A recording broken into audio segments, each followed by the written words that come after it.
KBS 인생극장이라는 프로 있었어요. 그래서 사람들의 삶을 다루는 다큐멘터리에 아빠의 둥지라는 프로가 있었거든요. 근데 그게 어떤 내용이냐면 아빠랑 중학교 딸이랑 초등학교 아들이 고시원에 살고 있는 내용이에요. 첫 장면이 제가 생각나는 게 뭐냐면 아버지가 요리를 막 준비하고 있어요. 갑자기 전기가 나가는 거죠. 그러면서 아빠가 고시원 사장한테 사정합니다. 아, 좀 봐달라고. 좀만 더 시간 달라고. 근데 이미 고시원 비용을 몇 달을 밀린 거예요. 그러니까 전기를 끊어버린 거거든요. 그리고 나서 다음 장면이 뭐냐면 고시원 계단에 아빠랑 중학교 딸이랑 그 초등학교 아들이 쭈그리고 앉아있는 모습이 딱 나오는 거예요. 그러니까 애들이 얼마나 수치스럽고 부끄러워요. 그러니까 고개를 숙이고 있고 아빠 혼자 뭐 안절부절하고 있는 그런 모습이거든요. 아빠가 빗보증 잘못 썼다가 폭삭 망한 거예요. 완전 망한 거예요. 그러니까 어떻게 되죠? 엄마가 도망간 거거든요. 아니 엄마가 도망갈 정도면 엄청나게 망한 거예요. 애들은 완전 다 잃어버린 거죠. 엄마의 따뜻한 품도 잃어버렸고 또 집도 잃어버렸어요. 계단에 쭈그리고 앉아있는 거거든요. 그들에게 있어서 뭔가 있었던 것들이 어떤 하나의 사건을 통해서 텅 비어버리는 일들을 보여주는 겁니다. 예상치 못했던 때에 행복한 순간들이 한순간에 텅 비어버리는 일들을 경험한 거죠. 사실 없었으면 좋겠어요. 없었으면 좋겠지만 이런 일들이 인생 가운데 많이 나타나는 겁니다. 어떻게? 크게도 나타나고 적게도 나타나고.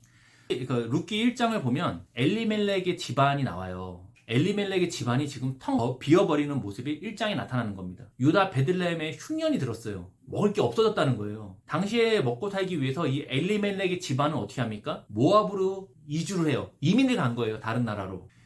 그리고 나서 10년 만에 어떤 일이 생기냐면 엘리멜렉이 죽어요. 그리고 두 아들도 죽어요. 지금도 타지 생활이 쉽지 않잖아요. 미국에 이민 와도 쉽지 않잖아요. 고대에 다른 지역으로 이주하는 거 정말 생명을 걸고 해야 되거든요. 고향 베들레헴에서 지위도 있었고 자기를 변호할 수도 있었지만 이 다른 나라에 가서는 뭐냐 차별이 있고요. 또 약함에 놓이게 되는 것이 정상입니다. 엘리멜렉과 두 아들은 제가 볼 때는 할 수 있는 것을 다 했을 거예요. 먹고 살아야 되니까. 남의 밭일도 하고 가서 청소도 하고 아마 노동일을 주로 했을 겁니다. 타지 생활 10년 만에 사망했다는 게 이해가 돼요. 얼마나 힘들었겠어요. 또 다 커서 왔잖아요. 남의 나라 가서 언어도 다른데 10년 동안 노가다 하고 그러니까 남자들만 딱딱 죽은 거죠. 그때는 여성이 일하지 않았으니까 타지에 정착하기가 쉽지가 않아요. 그러니까 시어머니 나오미와 두 며느리 오르바와 룻만 남아있게 된 거죠. 완전히 텅 비어버린 겁니다. 깊은 어둠과 슬픔만이 있는 것이 이 루키 1장의 시작이에요. 고대 사회에서 남성이 없다는 건 굉장한 집안의 위기죠. 150년 전에 조선시대만 해도 보쌈으로 그 과부를 납치해갖고 결혼을 시켰거든요. 강제혼을 했어요. 근데 그거를 왜 사람들이 얘기하지 않았냐면 과부가 혼자 살기가 힘들거든요. 그러니까 차라리 그렇게 약탈혼도 그냥 사회적으로 허용해주는 그런 분위기가 있었다는 겁니다. 또 그 지역 사람들이 얼마나 수군거렸겠어요. 저 집에는 과부만 3명 산대야. 그럼 사람들이 얼마나 또 수군거리고 또 해코지하고 당연한 거거든요. 조롱하고 또 고향이 아닌 또 타지잖아요. 이런 텅 빔의 자리에 있을 때 우리는 어떻게 해야 하는가? 또 그런 텅 빔에 있는 사람은 우리는 또 어떻게 대해줘야 되는가 한번 이제 보려고 합니다. 첫째로 텅 빔의 때에 어떻게 해야 하는가? 왕이신 하나님께 묻고 돌아가야 한다는 것이죠. 현실이 힘들면 외면하고 사실 포기하고 싶어요. 그만두고 싶은 거죠. 또 마음이 병들고 자신과 주변을 돌아보지 않게 되는 일들이 생기는 거죠. 그러니까 아이들을 방치하게 되고 집안에 그런 음식물 쓰레기와 설거지거리와 쓰레기가 쌓이기 시작하는 거거든요. 때문에 술이나 도박이나 게임이나 음식 중독에 빠지게 되는 거예요. 왜? 하지만 그런 현실 앞에서 성도는 견디고 또 묻고 또 물어야 하는 겁니다. 그냥 이것이 사라지는 게 아니죠. 도망간다고 그것이 없어지는 게 아니고 다시 견뎌야 되는 거죠. 하나님이 왕이시라면 또 우리가 그의 백성이라면 뭐든지 알고 계시고 뭐든지 할 수 있는 하나님이 아무 의도 없이 자기 백성에게 이런 걸 줄 리가 없지 않을까? 한번 우리가 돌아봐야 한다는 거죠. 우리가 잘 몰라서 그렇지 하나님이 다 아시고 다 하실 수 있는데 이런 것도 줬다? 무슨 의도가 있지 않을까라고 생각해 봐야 된다는 거죠. 이 나오미의 텅 빔은 어디서 시작되죠? 베들레헴의 흉년에서 시작하잖아요. 베들레헴의 흉년이 없었더라면 그들은 떠나지도 않았을 것이고 그렇게 남편과 두 아들이 죽지도 않았을 거란 말이에요. 베들레헴의 뜻이 뭐예요? 빵집이거든요. 그만큼 밀수하기 많았다는 거예요. 우리로 치면 동네 이름이 뚜레쥬르나 파리바게트 같은 거야. 밀이 엄청 나오고 빵이 많았던 거죠. 사람들이 먹을 게 많으면 뭐예요? 사람들이 모이고 사람들이 모이면 경제가 돌아가고 또 직업이 생기고 굉장히 풍성하고 대도시가 되는 거거든요. 또 이 가나안에 뭐가 있어요? 약속이 있어요. 하나님의 약속이 있는 땅이고 굉장히 기름진 땅이거든요. 근데 문제는 흉년이 왔다는 거예요. 흉년이 오지 않아야 할 땅에 흉년이 왔다는 건 왜일까요? 1절에 보면 이렇게 나오죠. 사사들이 치리하던 때라고 나와요. 룻기의 배경은 사사들이 치리하던 때 왕이 있던 게 아니었어요. 사사시대의 특징이 뭡니까? 뒤로 바로 한 장 가면 사사기 21장에 마지막 절에 나오죠. 21장 25절. 그때에 이스라엘에 왕이 없으므로 사람들이 각기 그 소견에 옳은 대로 행했다라는 겁니다. 하나님의 백성들은 하나님이 왕이잖아요. 하나님이 통치하시는 땅에 하나님이 왕이 아닌 겁니다. 하나님의 백성이란 말 자체가 하나님이 왕이라는 전제가 있는데 하나님이 왕이 아니니까 약속의 땅에는 누가 없다? 하나님의 백성도 없는 거예요. 하나님과 이스라엘의 약속이 지금 깨진 상태입니다. 약속은 일방적인 게 아니에요. 서로가 서로에게 대한 의무와 책임을 다하는 의로움이 있어야 되거든요. 약속은 혼자 하면 안 돼요. 같이 하는 거잖아요. 사람은 약속에 대해서 불이의를 할 수 있습니다. 부모와 아이가 약속을 하면 대부분은 아이가 약속을 깨요. 물론 부모가 깨는 경우도 있지만 대부분은 아이들이 깨트립니다. 하루에 30분만 TV를 보겠다고 결심을 하지만 다음날 보면 2시간씩 TV를 보고 있거든요. 하루에 10시에 자겠다고 항상 말을 하지만 12시까지 눈을 뜨고 있거든요. 그거를 뭐라고 합니까 부모가? 방치하나요? 아니면 막 정죄하나요? 이 녀석이 아주 약속을 어릴 때부터 깨트리고 작은 것도 지킬 줄 모르는 녀석이라고. 그래갖고 나중에 큰 거 할 수 있겠냐고. 이렇게 정죄하지 않아요. 부모는 아이가 약속을 지킬 수 있도록 도와주는 겁니다. 때로는 혼내기도 하고 때로는 뇌물을 주면서 약속을 지키도록 계속 뭔가 한다는 거죠. 하나님이 자기 약속에 성실한 분, 그 약속을 성취할 실력이 있는 분이라면 자기 백성을 분명히 회복시키고 다시 왕이 되셔야 되거든요. 그것도 못하면 하나님도 아니죠. 사람의 불의함 가운데 하나님의 약속을 이루기 위해서 의로움을 보여주실 필요가 있다는 겁니다. 자기 백성을 찾는 방법으로 주신 게 뭐냐면 흉년이라는 거예요. 우리 식으로 얘기하면 애한테 맴매를 든 거죠. 우리가 애한테 맴매 들 때 죽으라고 때리지 않잖아요. 때린 다음에 응급실 가지 않잖아요. 때리고 끝나잖아요. 울고 미안해요. 잘못했어요. 다음부터 안 그럴게요. 약속을 하고 끝나는 거거든요. 근데 이 흉년은 사망이나 분노에 대한 표출이 아니에요. 우리는 계속 하나님이 뭘 했다 그러면 계속 심판받았다, 벌받았다 생각하지만 절대 그런 분이 아닙니다. 자기 백성을 찾으시는 하나님의 관심과 징계라고 할 수 있어요. 징계는 분노와 사망을 위하지 않거든요. 회복을 위한 겁니다.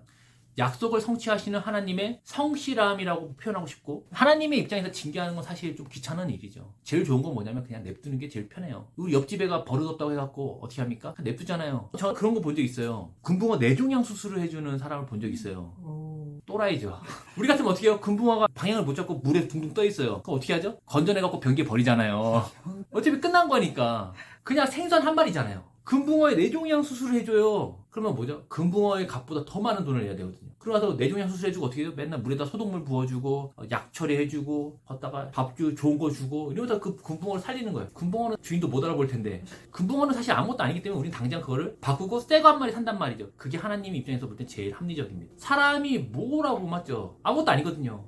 징계까지 해갖고 고쳐내갖고 돌이키겠다라고 저렇게 난리를 치는 게 하나님의 방식이라는 겁니다. 에너지적으로 시간적으로 가장 효율적인 건 딱 다 밀고 다시 만드는 거거든요. 하나님 그렇게 할 수 있잖아요. 사람은 고쳐 쓰는 게 아니라 맨날 우리들도 얘기하잖아요. 그만큼 안 고쳐지는 거기 때문에 하나님이 시간과 마음을 주어서 징계를 하면서까지 약속을 성취하시는 거는 성실함과 사랑이라고 표현하는 것이 맞아요. 다만 그것이 우리 입장을 볼 때는 아프니까 하나님의 백성이 하나님께 물어야 되죠. 왜냐면 이것은 징계니까요. 이후에 우리는 어떻게 해야 합니까? 다른 곳에 가지 않고 하나님께로 돌아가야 한다는 겁니다. 하나님의 약속의 땅에 흉년이 왔어요. 그럼 하나님의 왕되심으로 다시 돌아보고 다시 그 왕에게 돌아가야 한다는 겁니다. 어린 시절 저는 어머니에게 엄청 맞았죠. 연년생을 키우는 엄마는 여자가 아니거든요. 얼마나 열받겠어요. 아들 둘이서 말도 안 듣고 둘이 맨날 싸우고 나가서 맨날 문제 일으키고. 그러니까 맨정신으로 그 연년생 아들을 키울 수는 없는 거죠. 그러니까 여성성을 잃어버려요. 한 번은 어머니 지갑에서 돈을 훔쳐다가 오락실 갔단 말이에요. 오락을 막 하고 있는데 뒤통수가 따가워. 봤더니 어머니가 저를 보고 있는 거예요. 그 눈빛 게임이 되지가 않아요. 손가락이 움직이지도 않아요. 이미 그 사자 앞에 있는 얼룩말처럼 마비가 됐어요. 그래서 집까지 끌려가는 그때의 심정은 정말 도살장으로 끌려가는 송아지와 같은 마음으로 집까지 끌려가는 겁니다. 그래서 뭐예요? 죽도록 맞는 거죠. 근데 그때 제가 어떻게 해야 돼요? 맞고 있을 때 밖으로 뛰쳐나가서 모르는 아저씨에게 살려주세요. 저희 어머니가 저를 때려요. 뭐 경찰 부르고 이렇게 해야 되나요? 아니죠. 그때 맞을 때는 엄마의 다리를 잡아야 되는 거예요. 잘못했다고 다시는 안 하겠다고 살려달라고 이렇게 해야 되는 거거든요. 왜냐면 어머니의 징계는 자녀를 패 죽이려고 그런 게 아니거든요.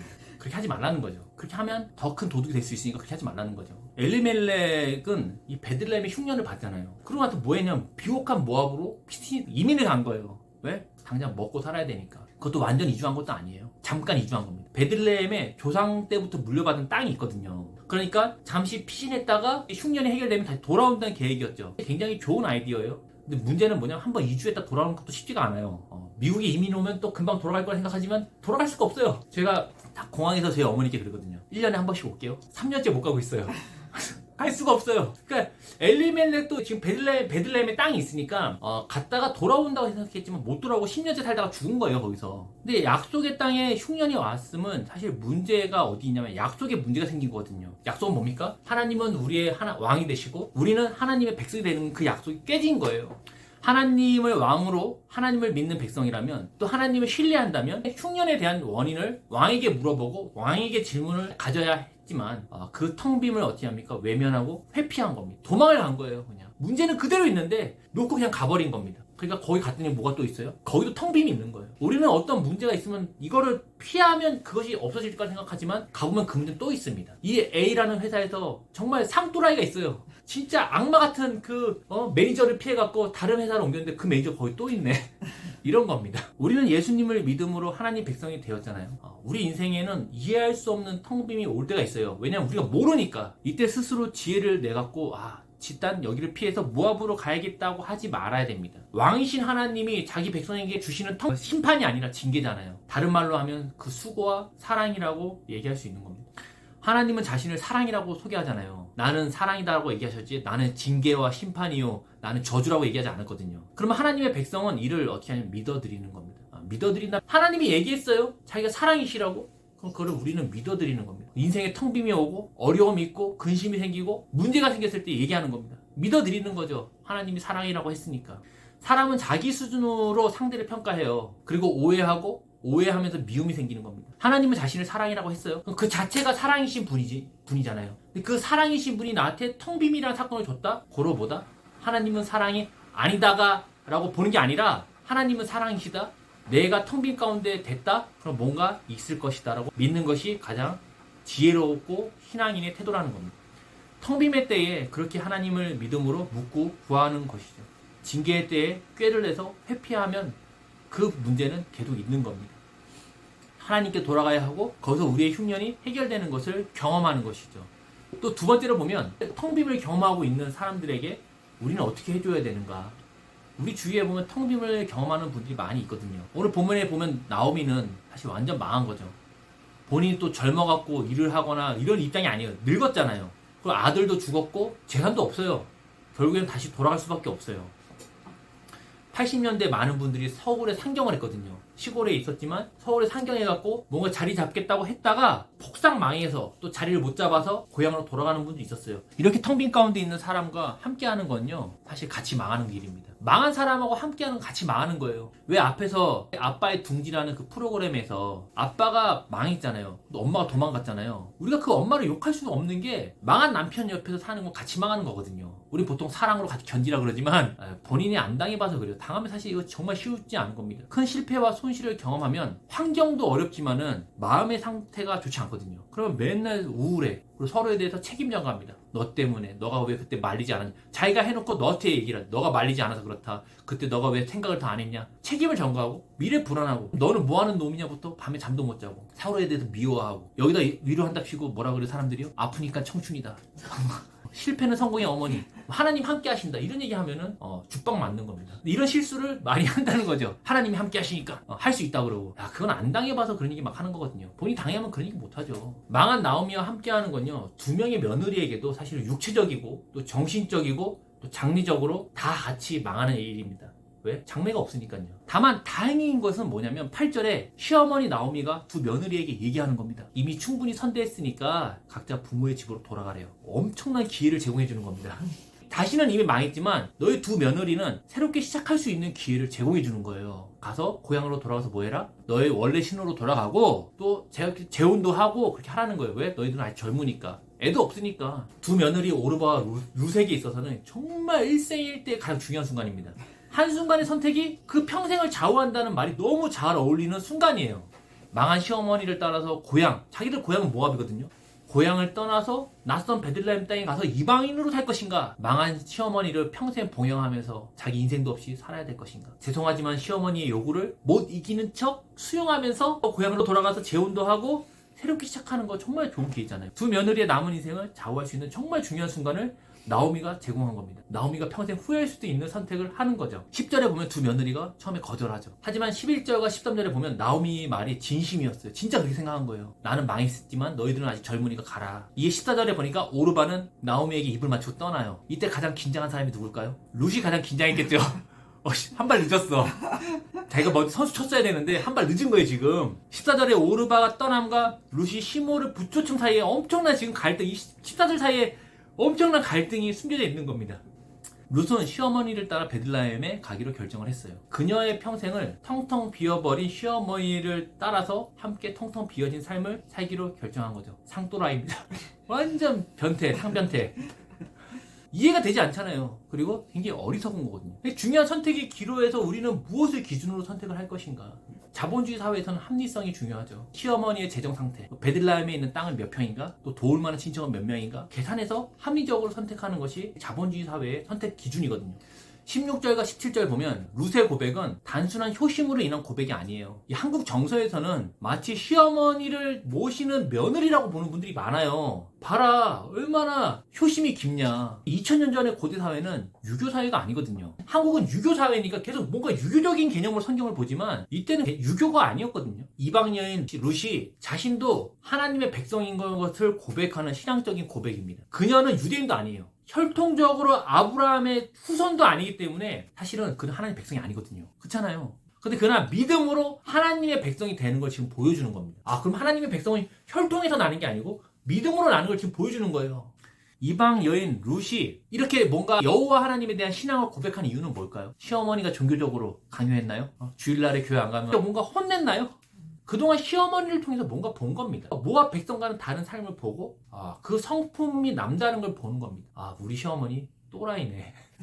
우리랑 완전 다르네. 가끔 보면 고부 간의 갈등을 겪는 시어머니들이 교회 전화해갖고 뭐라고 얘기합니까? 우리 며느리가 그 교회 다니는데 룻기의 말씀으로 우리 며느리에게 한 말씀 해달라고 전화하는 경우가 종종 있어요. 사실 시어머니가 며느리에게 하나님께 받은 대로 하나님의 성품과 하나님의 사랑을 보였다면 그런 일이 없는 겁니다. 이거는 그래서 며느리가 들어야 될 내용이 아니라 시어머니가 들어야 될 내용입니다. 사실 두 명의 며느리가 있어 자기가 사는 거잖아요. 두 명의 며느리를 고향에 가라고 그들을 풀어주는 겁니다. 왜? 그는 다르니까요. 만약에 나오미가 모압의 백성이거나 그 하나님의 백성이 아니었다면 두 며느리를 어떻게 붙잡았겠죠. 돌아가라고 하는 이유는 뭐냐면 나는 늙었고 망했지만 너희들은 젊고 아직 망하지 않았으니까 양보해 준 겁니다. 완전 하나님의 백성의 삶을 보여주는 것이죠. 이런 걸 보고 룻이 어떻게 생각했을까요? 다르구나. 우리 어머니 상또라이구나. 진짜 변태, 상변태구나. 우리랑 다르구나 라고 생각하게 되는 겁니다. 이런 말을 했다는 것 자체가 나오미가 어떤 삶을 살았는지를 보여주는 거예요. 돌아가라고 한 얘기 자체가. 시어머니를 통해 룻은 모압의 백성과 다른 모습과 다른 가치와 삶을 봤을 거예요. 그리고 자신이 베들레헴에 가는 이유도 얘기합니다. 내가 어머니 때문에 가는 게 아니고 내가 하나님의 백성이기 때문에 그 땅에 가는 겁니다 라고 얘기를 하는 거예요.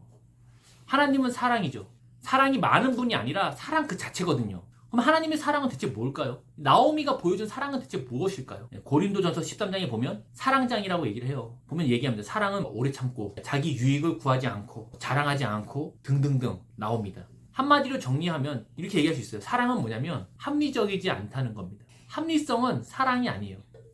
하나님을 우리가 합리적인 분으로 보는 분들이 꽤 많이 있습니다. 내가 이렇게 하면 더 나를 좋아해주고 이렇게 하면 복주고 이렇게 하면 저주하고 하나님을 합리적인 분으로 보셨다면 잘못 본 겁니다. 그러면 하나님이 저희를 위해서 희생할 이유는 없는 거죠. 마치 뇌종양에 걸린 금붕어를 갖다 버리는 것 같은 일이 합리적인 것이죠. 뇌종양에 걸린 금붕어를 수술해주는 건 정말 비합리적이거든요. 멍청한 짓이고 상변태거든요. 룻은 시어머니를 통해 하나님의 비합리성, 사랑을 경험하고 자발적으로 하나님의 백성이 된 거예요. 내가 그 하나님 백성 되고 싶다는 겁니다. 그리고 하나님 백성의 삶의 특성, 사랑, 히브리어로 헤세드를 나오미에게 행하는 거예요. 왜? 시어머니가 자기에게 헤세드를 행했기 때문에. 그래서 룻기에 보면 헤세드라는 얘기가 엄청 나옵니다. 사랑이 반복되는 책이에요. 룻의 헤세드는 텅 빈 나오미와 함께 하는 것으로 나타나는 겁니다. 어머니를 버리지 않고 함께하는 것으로 나타나는 거예요. 나오미의 신세 한탄도 들어야 했을 거예요. 내가 이래서 팔자가 이렇다는 둥. 생계에 대한 책임도 져야 됩니다. 불안한 미래도 함께 동행해 줘야 되는 거예요. 룻의 입장에서 보면 아무런 유익이 없어요. 그게 또 헤세드고 사랑입니다. 룻기에 보면 이런 헤세드는 넘쳐납니다. 나오미가 룻에게, 룻이 나오미에게, 또 보아스가 나오거든. 뒤에 보면 보아스가 룻에게 이런 헤세드를 행해줍니다. 룻은 새롭게 시작할 수 있는 기회가 있었음에도 불구하고 텅 비어버린 나오미와 함께함으로써 고향 모압을 떠나갔고 낯선 베들레헴에 와서 텅 비어버린 시어머니와 함께 생활을 하는 겁니다. 굉장한 피곤함을 가질 거라는 거는 안 봐도 뻔하죠. 하지만 이런 하나님 백성의 특성, 헤세드, 사랑의 비합리성은 룻기 4장에서 텅빔에서 채움으로 변화시키는 하나님의 도구가 됩니다. 룻기는 텅빔에서 채움으로 가는 스토리라 그랬죠. 그 도구가 뭐냐면 헤세드입니다. 비합리적인 사랑. 가정과 또 이웃과 교회와 나, 텅빔의 긴 터널을 지날 수 있어요. 인생이 그러니까요. 말씀을 정리하자면 우리가 텅빔 가운데 거할 때 왕이신 하나님께 묻고 묻는 겁니다. 하나님이 세상의 왕이시죠. 좋은 왕이 자기 백성에게 좋은 것을 주시죠. 믿음으로 그것을 인내하는 겁니다. 또 왕이신 하나님께 묻고 하나님께 다시 돌아가는 것이죠. 왜? 그것은 심판이 아니라 징계니까. 징계는 수고와 사랑의 다른 말이니까요. 둘째로 텅빈 가운데 있는 사람이 있다면 하나님의 헤세드로 그와 함께 해주는 겁니다. 하나님의 사랑을 받은 우리는 그 헤세드를 다른 이에게도 발동시킬 수 있는 자녀가 된 것이죠. 자녀는 아비에게 본대로 하는 걸 자녀라 그러거든요. 태어나는 게 자녀가 아니에요. 비합리적인 헤세드로 동행하는 것, 그것이 텅빔을 체험으로 변환시키는 하나님의 도구가 됩니다. 룻기 4장에 보면 뭐가 나오냐면 다윗의 족보가 나와요. 되게 뜬금없지 않나요? 이런 얘기는 뭐냐면 룻의 헤세드를 통해 다윗이 태어나고 그 족보를 통해 예수 그리스도가 이 땅에 오시는 거죠. 헤세드의 사람을 통해서 하나님이 일하시는 겁니다. 다윗은 전통 유대인이 아니에요. 섞였잖아요. 그럼 뭐예요? 전통 유대인이 아니면 이방인이잖아요. 모계 사회니까요. 이방 여인을 통해서 하나님의 족보, 톨레도트가 흘러가는 데는 뭐냐면 혈통이 중요한 게 아니고 뭐가 중요하다? 하나님의 헤세드를 행하는 그 사람을 통해서 하나님의 일이 진행된다는 겁니다. 그 족보를 통해 누가 오면 예수님이 오시고 예수님이 이 땅 가운데 온전한 헤세드를 행하심으로 말미암아 하나님의 백성이 이 땅 가운데 넘쳐나게 되죠. 결국 우리도 어떻게 하냐? 받은 대로 행하는 겁니다. 저는 뭐 해도 사람들이 안 변해요. 내가 뭐 이렇게 해도 사람들이 관심도 없어요. 더 헤세드의 사랑으로 행해주는 겁니다. 사람들은요 다 텅 비어 있거든요. 마음의 허전함을 채우기 위해 많은 일들을 행하거든요. 하나님을 믿음과 하나님의 사랑으로 행함으로 텅 비의 사람을 또 텅 빔의 자리를 체험으로 변화시키는 우리가 또 되기를 바랍니다.